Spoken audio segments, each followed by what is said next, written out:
Dreaming of a better sleep? Tossing and turning is not your destiny. And Ollie is here to help. Ollie invites you to sink into sweet, sweet slumber to improve your mental and physical health and overall wellness. More than just melatonin, Ollie's ingredients help you unwind your mind for a delightfully dreamy drift off. Sleep is on the way at Ollie.com. That's OLLY.com. The most exciting part of a vacation stay at a home rental? Easy. It's being greeted upon arrival with a rusted lockbox affixed to the underside of a stranger's condo. Yeah, you simply twist knobs, click gears, jiggle it, and then rip it off its moorings, and voila! Your prize is a key to a questionable home rental and maybe tetanus. When you just want to get your vacation started by actually getting into your room, it matters where you stay. At Hilton, we deliver your key right to your phone on the Hilton Honors app. Hilton for the stay.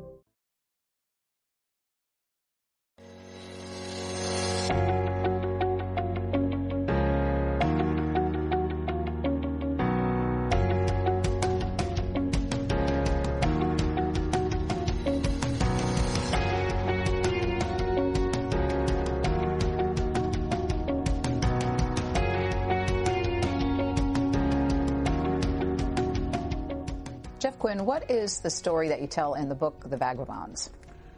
The story I meant to tell at the beginning was how America morphed into a car culture in just about 20 years, from everyone still horse and wagon to everyone wanting to get in cars and go places. I had not known till I started researching that Henry Ford and Thomas Edison were at the forefront of this. So the book became the story of them at that point in their lives too. How did the idea come to you for telling this particular story at this time? Well, this is my 22nd book.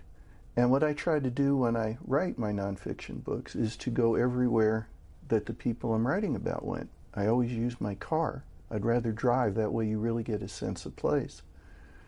Somewhere along the line, in the 30,000 or so miles I drive every year, I started wondering how we got to be a country, a culture where we take for granted we're going to get in a car, we can go anywhere we want to. Since I didn't know, I thought it would be a good idea to write a book about that. And as always happens when you look into history, there's a lot more to it than you ever expected.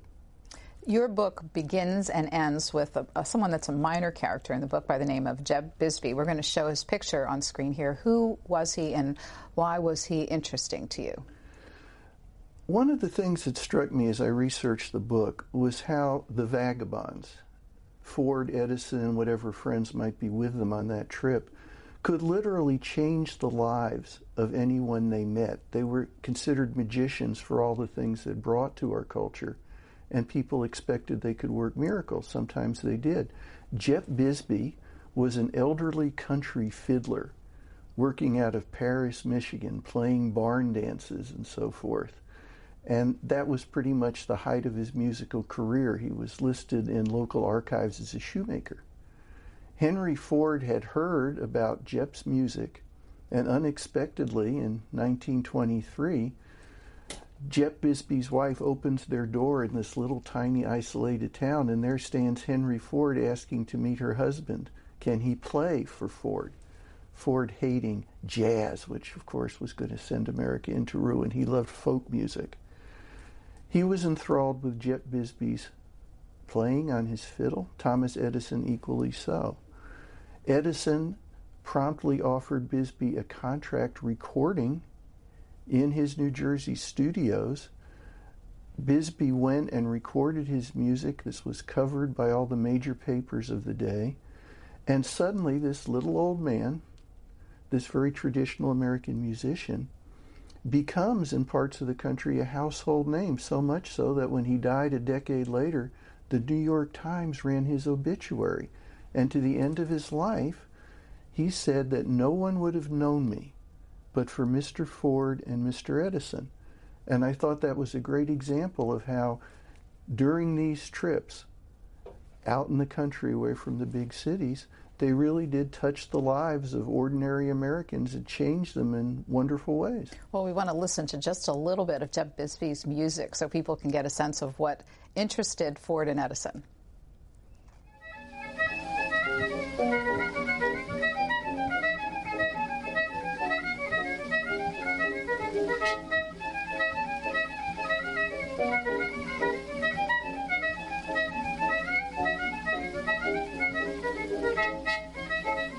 Just a little bit of Jeff Bisbee's music. Would a lot of Americans be listening to music of this type in this era? Very much so. Edison, of course, invented the phonograph back in the 1870s, which first brought music into American homes. And so Edison was looked to as one of those people. If he's recording you, you must be someone special. With jazz, which was considered a sort of heavy metal music of its era, starting to bother a lot of older Americans who thought it was sinful and leading young people into criminality and non-virtue, going back, hearkening to old American folk tunes, which of course were based on foreign folk tunes, but we didn't think about that as much. It simply was refreshing. It was something different. It was endorsed by Edison, and so people listened. What are the parallels between the time period that you're writing about, which is 1914 to 1924, America in that age, and any parallels of the time that we're going through? That was what astonished me most when I was writing the book. The more books I write about history, the more I see it's cyclical. We really don't learn from things in the past. America 1914 to 1924 is an America in transition. It's in transition because of invention, because of technology.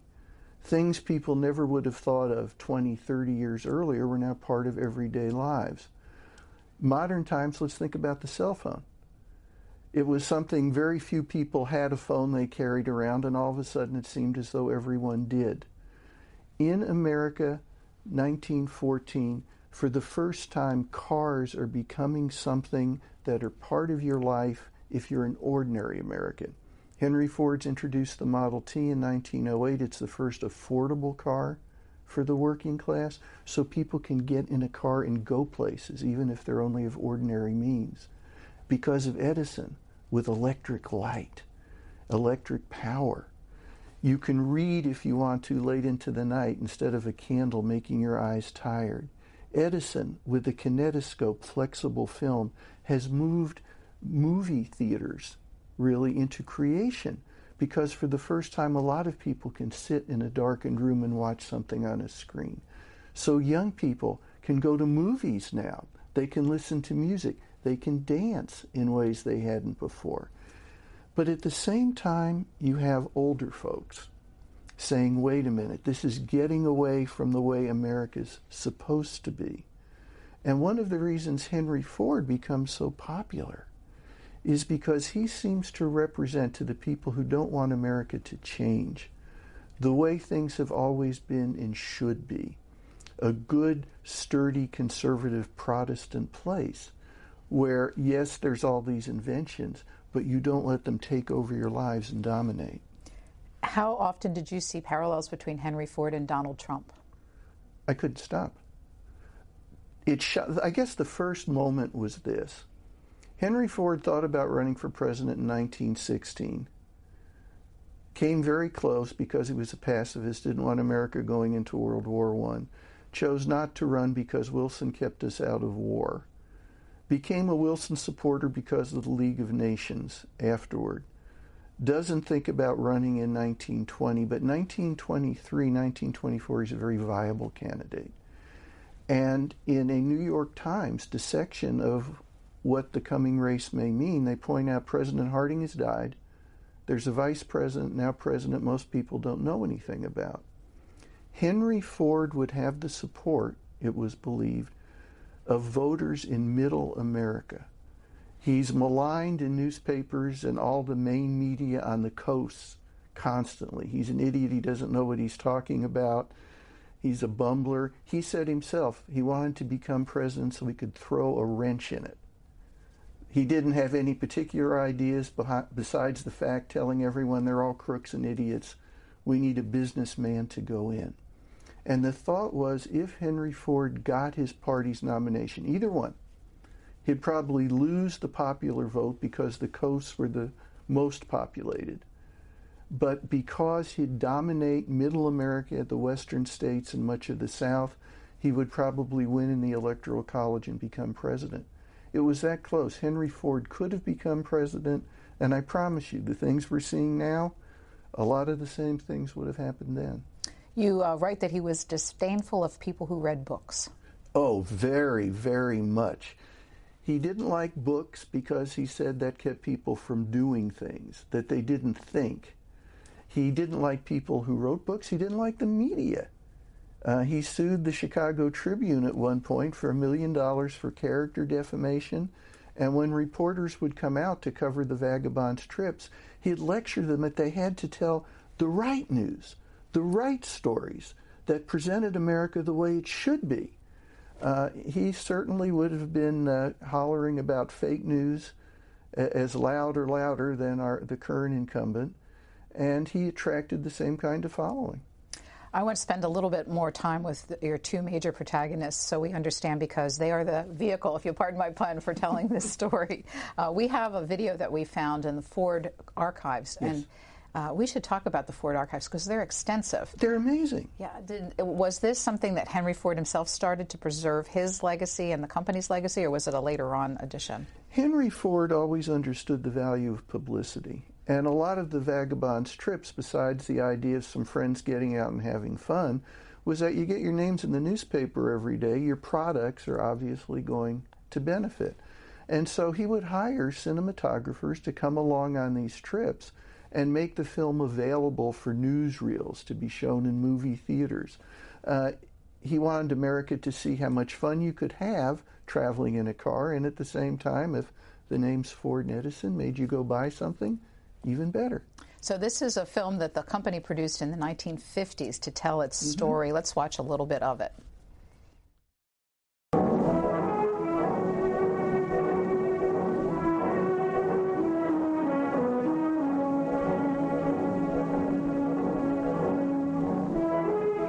The cars began coming off the assembly line at the rate of 1 every 40 seconds. And what Henry Ford had foreseen happened. Mass production and the assembly line drove the price of the Model T down from $850 to $300. Now everybody could have one. So some statistics to understand the magnitude of this cheap production of cars. What are some of the things that you found out about America before the Model T and after? 1900, when there's no Model T yet, just heavy, expensive cars only the rich can afford, 8,000 passenger cars in all of America. 1908, Henry Ford introduces the Model T. In 1910, there are now 500,000 cars on the roads, half of those Model Ts. By 1920, there are 8 million passenger cars in America, 4 million Model Ts, and over half the people who own cars now use them for leisure travel, besides going to and from work. It happened that quickly. It would not have happened without Henry Ford. The assembly line, turning out cars in 40 seconds, was the work of a mastermind. It took about 2 hours per car for his competitors. And you know the joke, you could only get Model T in black? There was a reason for that. Ford insisted on black paint because it dried faster. That meant you saved a few cents on every car going through the line. He passed it on to the consumer. He was also responsible for where steering wheels are today, I found out. He was a visionary. There's a lot of things about Henry Ford that are not admirable. But if you get in an American car today, the steering wheel's on the left side because Ford was the first one to perceive that the people in cars, the passengers, were going to change. They were the property of men only for a long time because it was so hard to drive and the roads were so rough. But Ford saw that more women were going to be in cars. Of course, the men would still drive because that's the role of men. You take control. But the ladies, in their nice dresses, would be seated nearby, and roads were still dirt and mud and everything else. With Americans driving on the right-hand side of the road, if the steering wheel was on the left, Ford believed, that meant you could pull up to the curb and the ladies could step out on the sidewalk and not get their shoes and clothes dirty. And it seems like a very sexist thing, and of course it is. But it still is the reason to this day that the steering wheel's on the left-hand side. Before that, it could be wherever the manufacturer put it, more often on the right than the left. Just to understand how profound the change was on society, you write in the book that prior to the introduction of the automobile, most Americans never ventured more than 12 miles from their home.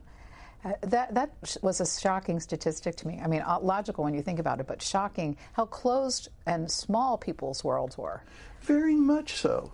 And the whole idea of driving anywhere up until cars became popular thanks to Ford was difficult because 90% of American roads were referred to as wish-to-God roads, as in drivers would wish to God they could drive over something besides dirt, stone, and mud.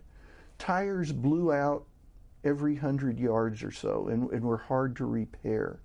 Rocks tore up cars, and they were so expensive to repair. Ford built his Model Ts out of vanadium steel, a much lighter metal. The Model T weighed 1,200 pounds compared to twice that much for competitors' cars.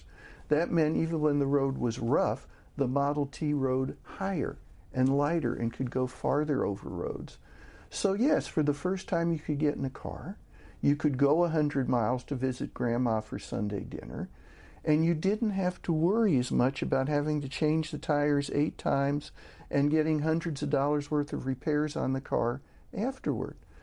12 miles had been the limit people would travel because that's how far a horse and wagon could go comfortably and back in one day. Henry Ford also gave us distance. How frequently would people have taken trained trips before the car? When they took the train, that was how they traveled. There were 2 problems with that. The first, of course, are the rails themselves. You would go where the trains wanted you to go, and the second was the schedule. The third was the fact it cost a couple dollars to take the train somewhere. If you had a car, which you purchased for a few $100s, thanks to Henry Ford, put in a couple gallons of gasoline, 22 cents a gallon, boy, don't we wish those days were back, you could actually go on a trip and you could do it economically. And you could go where you wanted at whatever time you wanted to leave. That wasn't possible with trains. You now had flexibility and economy. I'd like people to hear Henry Ford. This piece of film is outside the window of your story. It's from 1932. It's giving advice to young men, just so we can see and hear what the man sounded like. Let's watch. I support his carrying a greater burden than Abraham Lincoln carried, and he could show results. It is only common sense to let him finish his job. I think of him as a human-hearted, honest-minded, hard-working Hoover. So you write that at the time, at the turn of the century, in these first couple decades, he was the most famous man in America. Very much so. We have to remember there weren't a whole lot of famous people in America. This is before radio, before movies, certainly before television. Mostly American heroes had been military leaders and politicians. With the advent not just of newspapers but news wires, so that something could happen in a part of America one day and be in newspapers in other parts of America the next, we started to see a few more people emerge, a couple entertainers, Mark Twain, the author, and so forth. But when Thomas Edison brings music into the home, when he brings films that much closer to large audiences seeing them, when he comes up with the incandescent bulb so your house and your business have electric light, Edison became the most famous man in America. Everyone knew his name. Thanks to newsreels, thanks to the newspapers, everyone knew his face. Henry Ford, not only because of the Model T, but the $5 workday in 1914, when he doubled the salary of his employees and pretty much forced competitors to have to raise the salaries of the people they employed, he brought more money into the pockets of working Americans with his car, with Edison, with the things he had done. There were things you could do with that money. You could get out of your house and have some fun in ways that were unimaginable a generation earlier. They were the 2 celebrities. They were the Kardashians of their day. They might, if we had the same media of that time, someone would have given them a funny name. They would have been Fordison or something of that nature. Literally every American knew who they were and was fascinated by whatever they did or said. They were both complex personalities, as you describe them. One aspect of it, which you talk about in your book in pretty good detail, is Henry Ford's anti-Semitism. Were you surprised by that with your research? We all hear things about Henry Ford, if we study history at all. The extent of his anti-Semitism came as a shock to me. The way he used a newspaper that he had purchased, the Dearborn Independent, and almost exclusively for several years, used it to try to publicize what he claimed was a Jew plot to take over in the American economy, cause war, all kinds of things, dominate business, Wall Street, the works. It was terrible then. It was unforgivable then as it's unforgivable now. In the context of the time, remember Ford's out of the Midwest, the son of a farmer.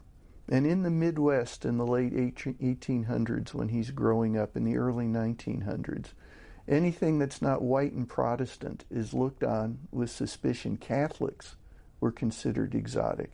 Ford was speaking to prejudice that he felt was widespread around the country, that there were going to be enough people who felt like he did that they would support whatever he was saying. The things he said seem awful now.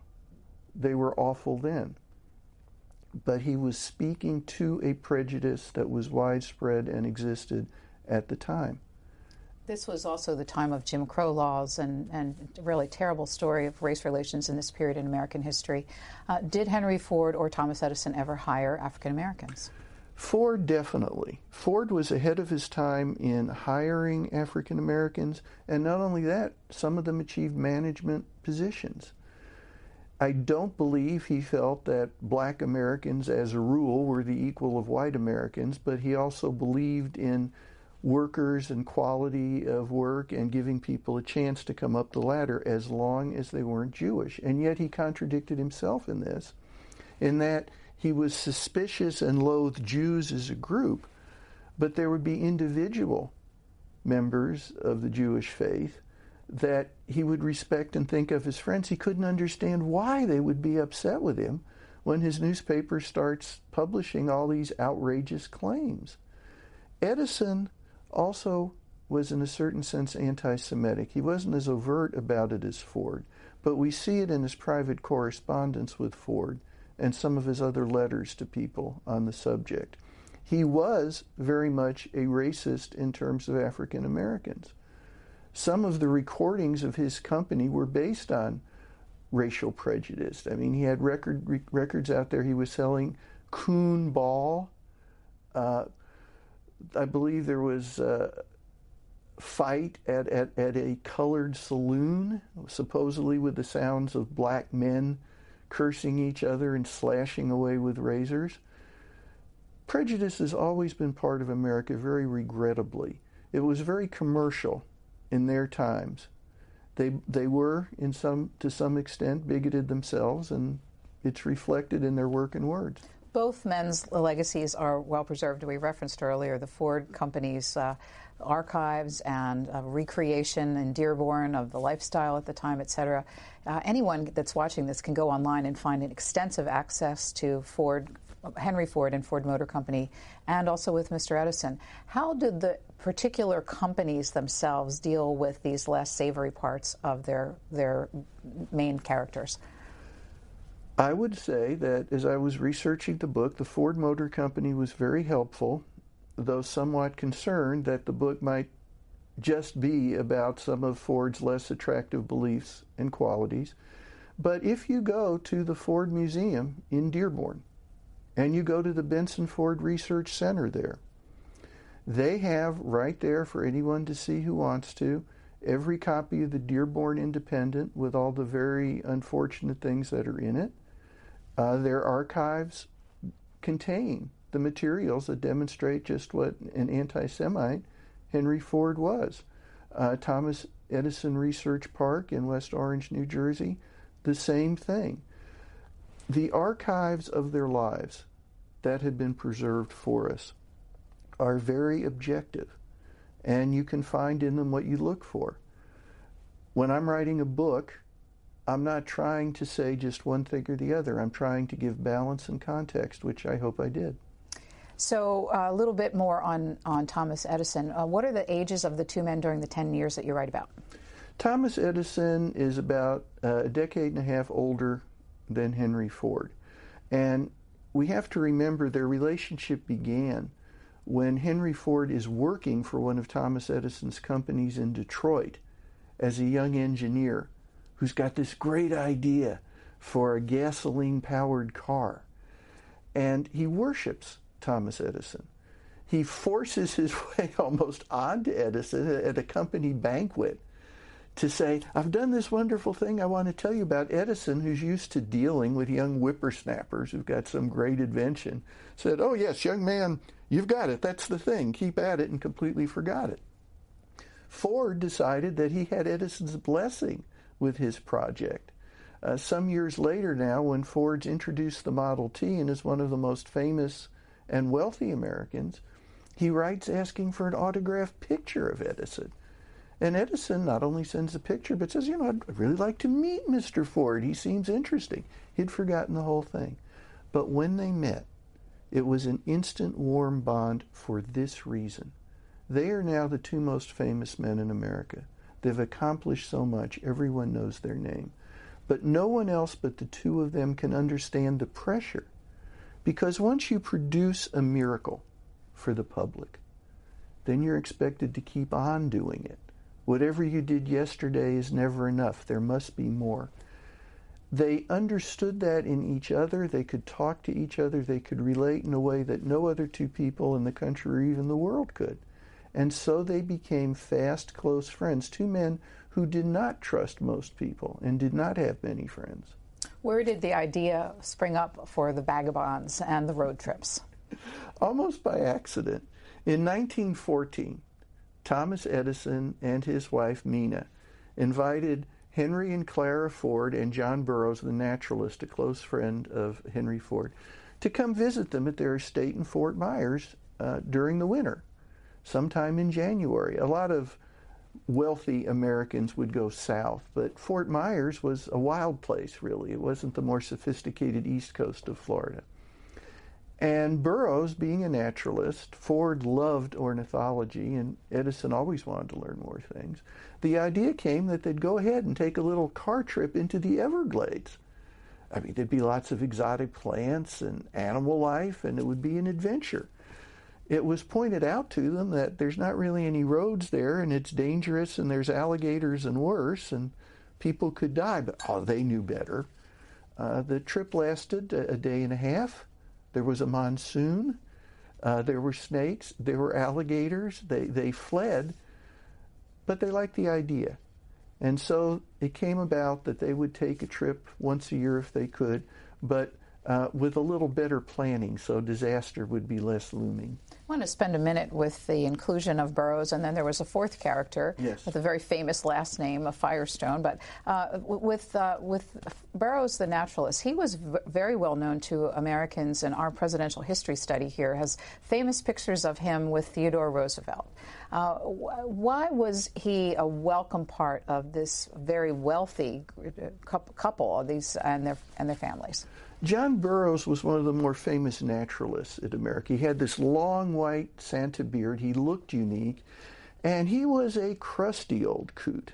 Where everyone else would talk about Mother Nature, kind of like a Disney film, Burroughs talked about nature being competition and, only the strongest survive. But he loved to ramble and write about things.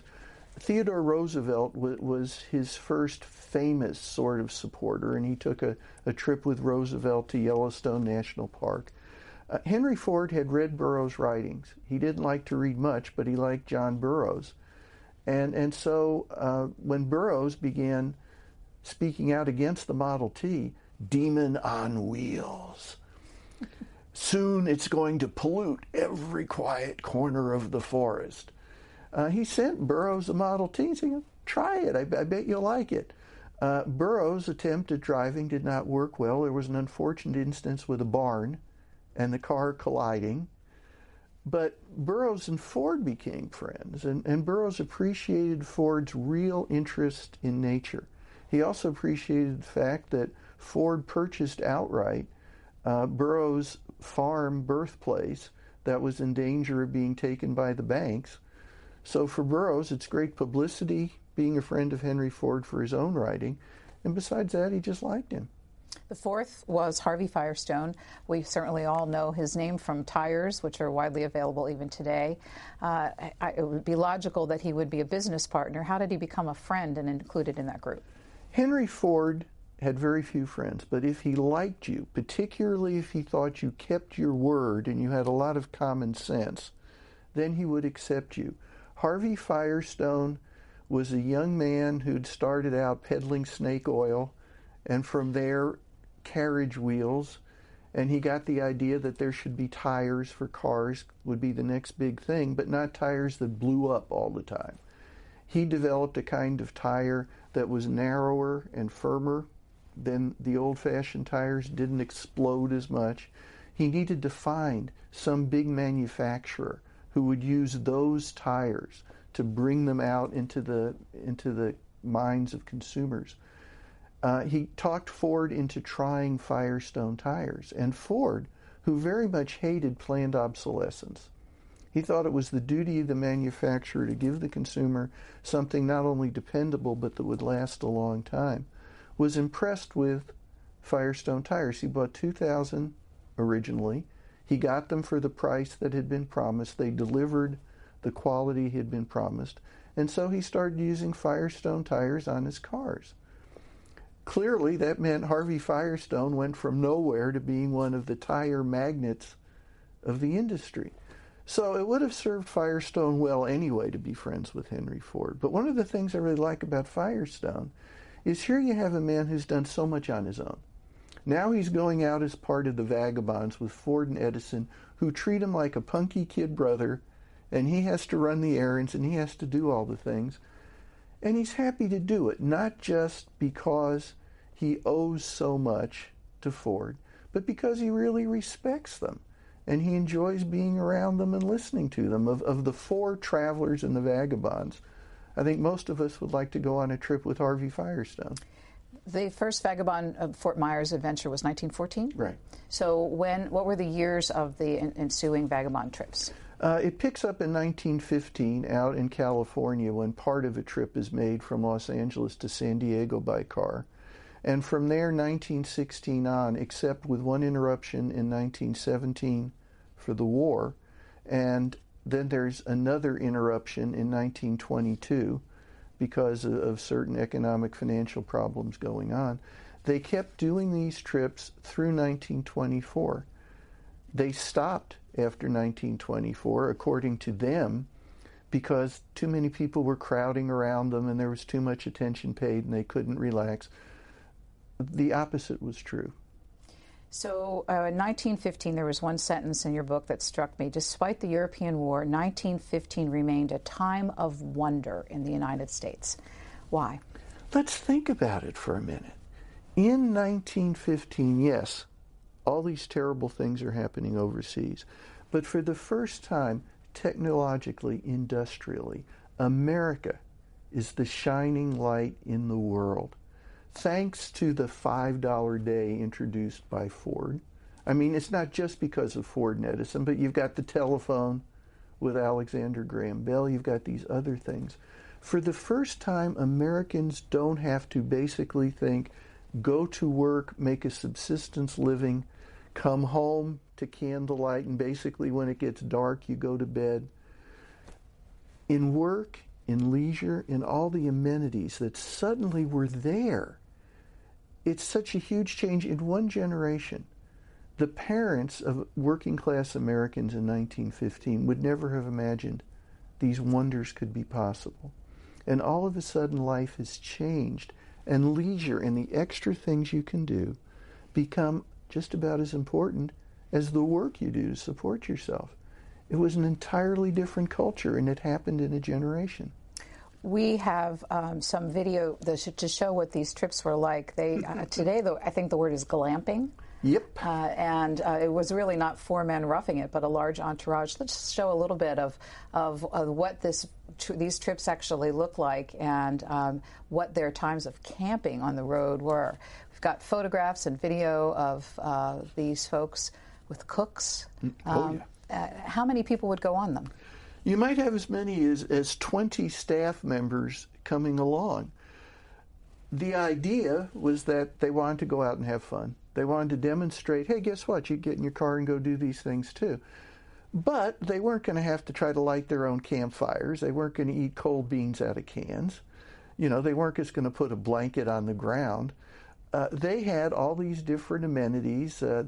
They had a refrigerated car powered by Edison batteries so they could have fresh dairy. They had chefs who would prepare gourmet meals at night. In the morning, they would dress in freshly ironed clothes. But you see, they were so famous, and America was so grateful to them that didn't matter. The point was, hey, we're out in cars, traveling and seeing these things. You can do it too. And they didn't go to big cities. They went out into the boonies, where a lot of people hadn't even seen a car. So for ordinary Americans, they're saying, you know, we're not exactly like you are, but the basic parts of this are the same. Try it for yourselves. How did ordinary Americans follow their exploits? They followed them through the newspapers, and I promise you, you look back, every newspaper in America every day on these trips would have reports on where they were, what the camp looked like. If they stopped to eat at a cafe, what did they have for lunch? Now, for the big media, and by that we mean big city newspapers in those days, they regularly mocked Ford for his political beliefs and some of the really crazy things he had to say about history and so forth. He got so much wrong. At the same time, while they're convincing their readers editorially, this guy's a nut. He's really not worth your attention. Don't listen to him. Working class Americans loved him so much that the papers had no choice. They had to constantly write about him because that's why people would get subscriptions. What's Henry Ford up to today? If you worship Henry Ford and you think the big cities are suspicious anyway, you don't care what the New York Times says in an editorial or the Chicago Tribune. But when your local paper carries a New York Times wire service story about where the Vagabonds camped last night and this wonderful thing that happened that was amazing that you just have to read about, they had to run those stories too. The media, the big media, in many ways looked down on them, but had no choice. They still had to cover them. Here's another bit of film, and this one is the combination of Henry Ford and naturalist Burroughs, and it looks like they were having a tree chopping contest. You can talk over this because it's silent, of course. Oh, this is famous. This is 1920. John Burroughs was very sick. There was a business slump, so the Vagabonds weren't going to go out on a trip at all. But then they decided we needed to show we have faith in the business community. So they actually went to Yama Farms in upstate New York, a sort of spectacular place only rich people went. This is the only time they did that.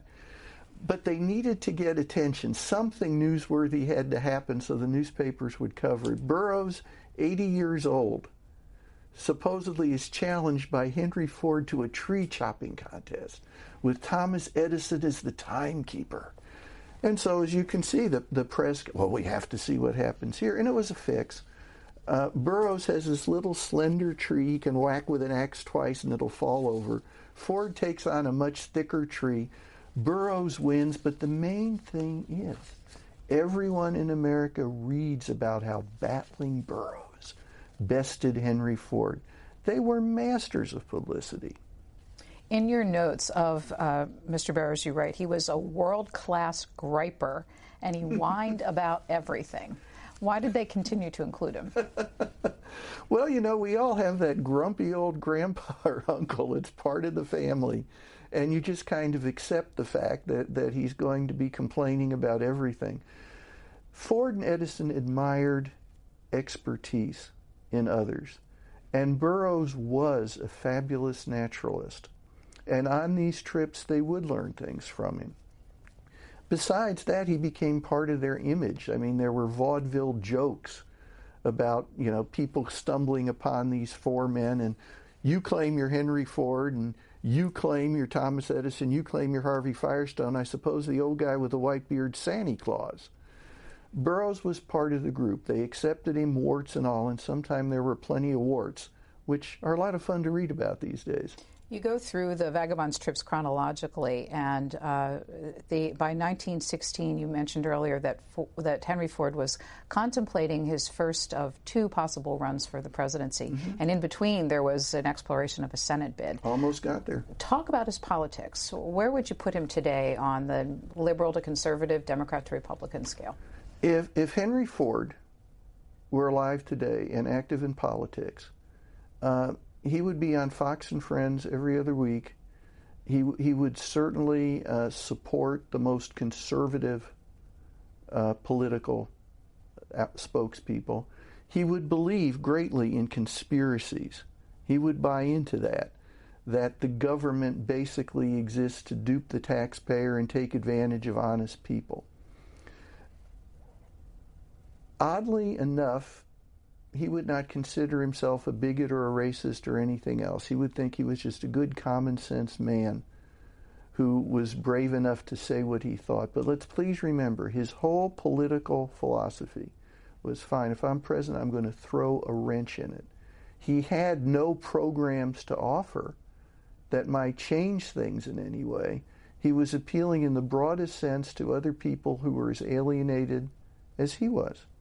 Did he align with one party or the other? He didn't align with either party because he felt he was above that. When he ran for the Senate, which was his only official race getting his name on a ballot in Michigan, he ran on both the Democratic and the Republican tickets. He happened to win on the Democratic ticket. He was nipped on the Republican ticket by a former businessman and administration official who was very much against the $5 workday and socialism. But in his heart, he was really a Republican, and he was a very right-wing Republican. He was a pacifist, but I think we'll remember certain elected officials today who were very much against America getting involved in the Middle East and in Iraq. You know, that's ridiculous, we can't do that. And then you get into office, you think differently. Well, we can assume if Henry Ford had been elected president, the chaos he promised would have ensued. Would you talk about how he promoted his anti-war views in the years running up to America's decision to enter World War I? He was very outspoken. Prior to America getting into World War I, preparedness was a popular word, that we have to be ready in case we have to go to war. Thomas Edison very much supported preparedness. Ford said he would spend $1 million if he had to keep America out of wars, that America didn't want it. The business people needed it for their products. The politicians wanted it. And in 1915, he decided that he would rent a steamship, and he would invite on this steamship all the best minds in America, political leaders, religious leaders, business leaders. To get on the peace ship, as it was called. They would go over to Scandinavia, to a neutral country, and there they would invite the heads of the warring powers in Europe to come together, and they would convince them that fighting is not the way to resolve your problems. We'll talk through it. So the peace ship got a lot of publicity, much of it on the Eastern Seaboard newspapers mocking of Ford, which he didn't like.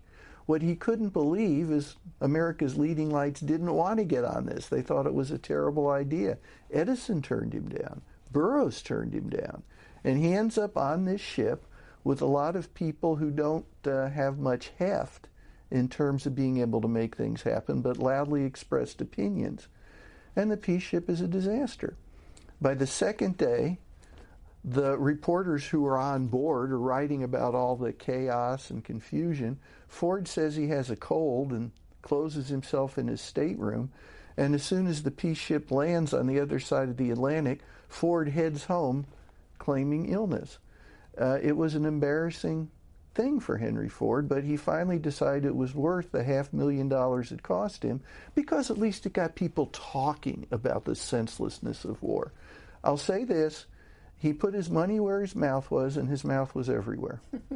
But you write that once America decided to get into the war, that in fact he was all in, and he turned his factories into war production. How did he square that intellectually, or was it purely an economic decision? Ford was a patriotic American. He did love this country. Once we were in the war, he decided that the only thing to do was to try to support your country as best you could. But he promised that he would not profit a cent. Whenever the war was over, they'd figure out, okay, how much did the United States government spend for war materials produced from my factory, calculate what his profit had been from that, and he would return the money. And when the war was over, someone, probably from the U.S. Treasury, very helpfully figured it out for him, that he had made about $900,000 profit.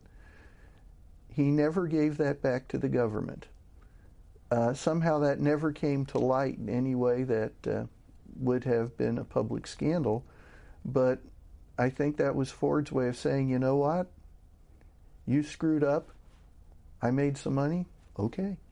You referenced this earlier about how he really disavowed and was angry about fake news coverage of him on the road. Yeah. One of his ways to combat this was the purchase of the Dearborn Independent. Will you tell me that story? The Dearborn Independent was a very nondescript weekly newspaper, in Ford's hometown. Ford, of course, fake news, he didn't like the press. He wanted his own newspaper. And so he purchased it for very little money. I mean, let's face it, who wanted to own the Dearborn Independent except Henry Ford? But he tried to turn it into a tool for his own political views, and he hired a lot of experienced journalists, and he sunk a lot of money into it.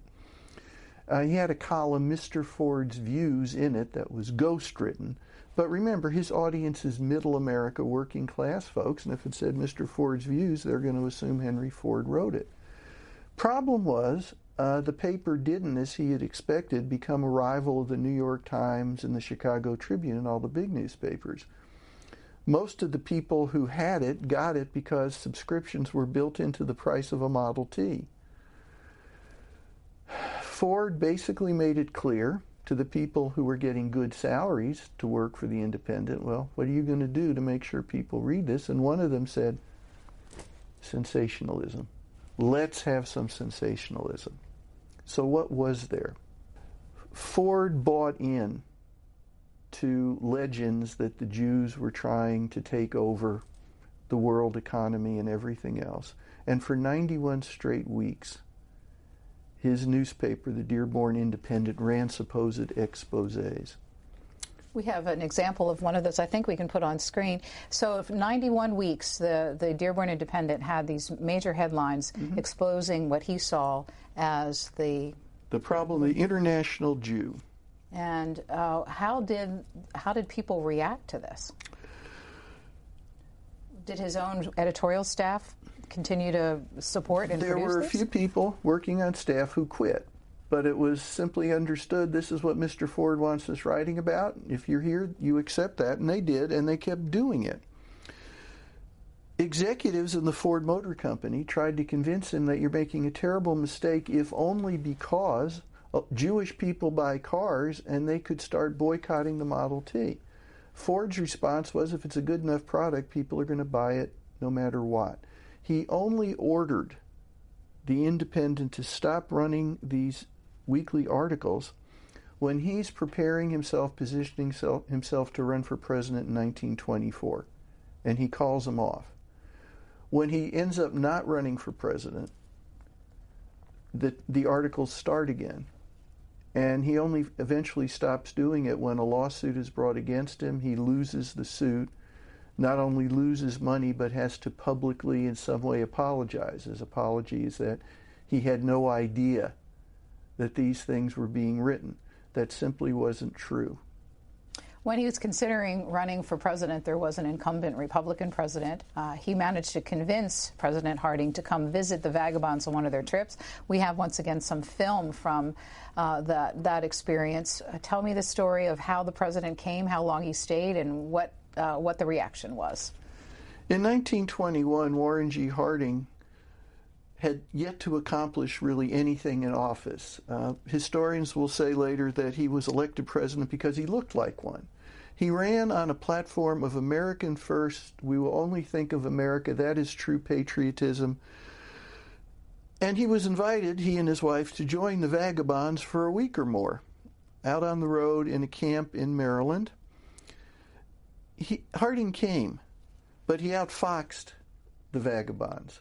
They expected they were going to have a lot of time to talk to him about their concerns. Edison wanted to talk to him about American rubber production. Ford wanted to purchase Muscle Shoals, some government-owned properties in Alabama. Never had a chance. Harding, who understood the newspaper business better than anyone because he owned a newspaper back in Ohio, dominated the proceedings, ended up only staying an afternoon and part of a morning, got all the headlines, and the Vagabonds were left sort of going, what hit us? I think it was partly because of his exposure to Harding and getting an idea that, hey, wait a minute, he doesn't seem that smart to me, that Ford thought he saw an opening. And of course, scandals involving the Harding administration began to break in 1922 and 1923. And so Henry Ford pretty much positioned himself to go for the Republican nomination against an incumbent president, again with his strength in Middle America with the scandals of Harding. Then Harding, once again, doing something inconvenient for Henry Ford, died. And we had a new president, Calvin Coolidge, which you say then put to bed his thoughts of running for the presidency. Ford still considered running against Coolidge, but a couple things happened. The first was that Mrs. Ford, Clara Ford, did not want her husband to run, and he listened to her. And the second thing was he really wanted Muscle Shoals in Alabama. He wanted it for the hydroelectric power he could bring to the farmers in that part of America. He said that he was doing this altruistically. It's also true the government had spent almost $80 million building the facilities, and he offered $5 million to purchase it, plus a lease of about $1 million a year. If he ran for president and was voted in, that would be a conflict of interest. He couldn't do it anymore. So it seems, based on available evidence, that he cut a deal with Coolidge. He would support Coolidge, and Coolidge, in turn, would not speak against the Muscle Shoals purchase by Henry Ford. Ford was not politically sophisticated enough to notice the language there. He would come out and endorse Coolidge. Coolidge would not oppose selling Muscle Shoals to Henry Ford. Any politician who had any experience would have told Ford, wait a minute, fella, think about it.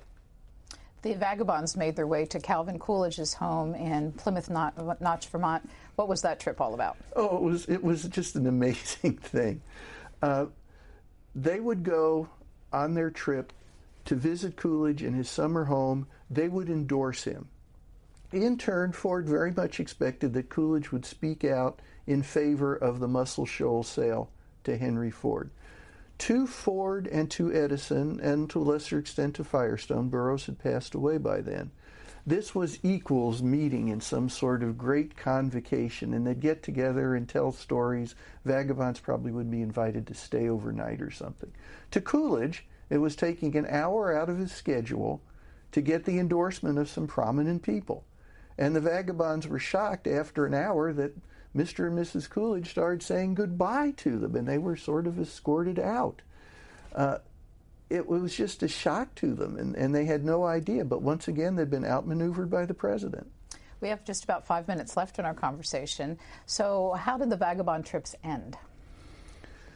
When Burroughs died, part of the joy went out, because now you don't have someone who can point out and teach you about nature.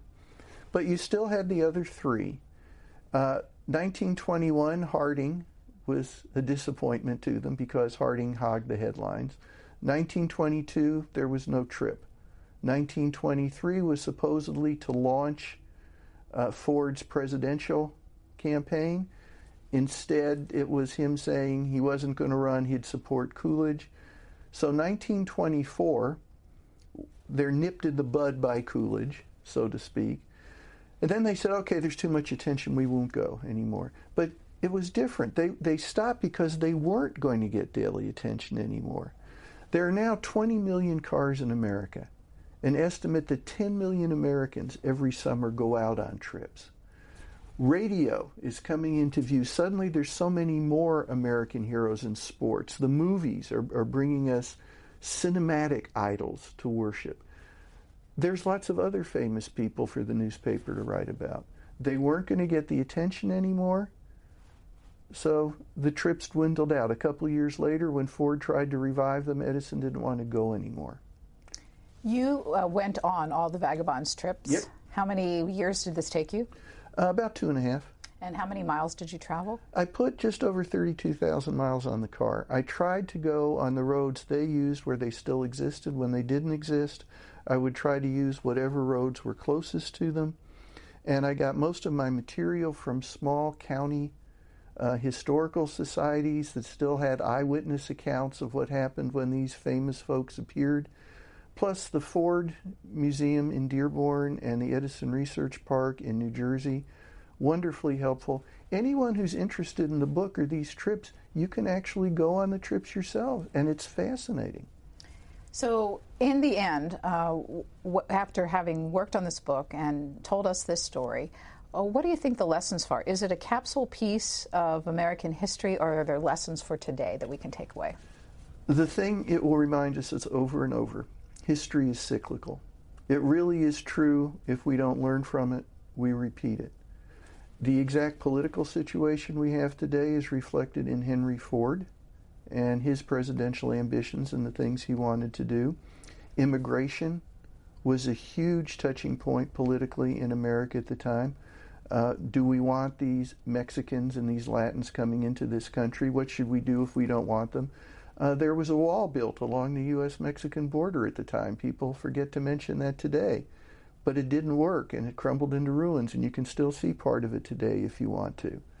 We had accusations of fake news, and the media being accused of just deliberately being against someone in certain political philosophies. You read this book, you learn a lot about America then, but there's also a great deal about America now.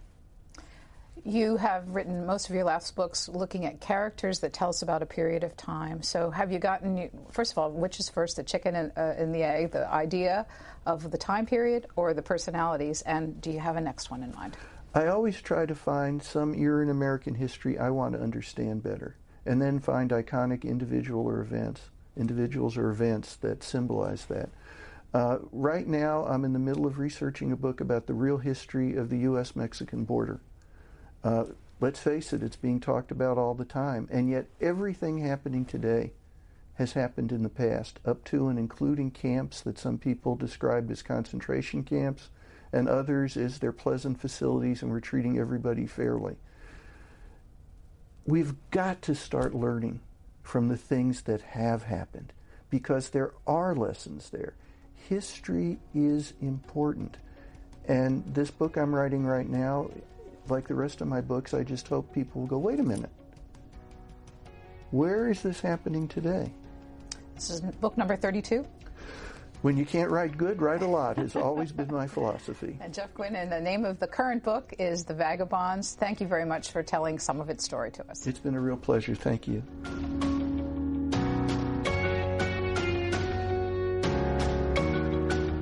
All Q&A programs are available on our website or as a podcast at cspan.org.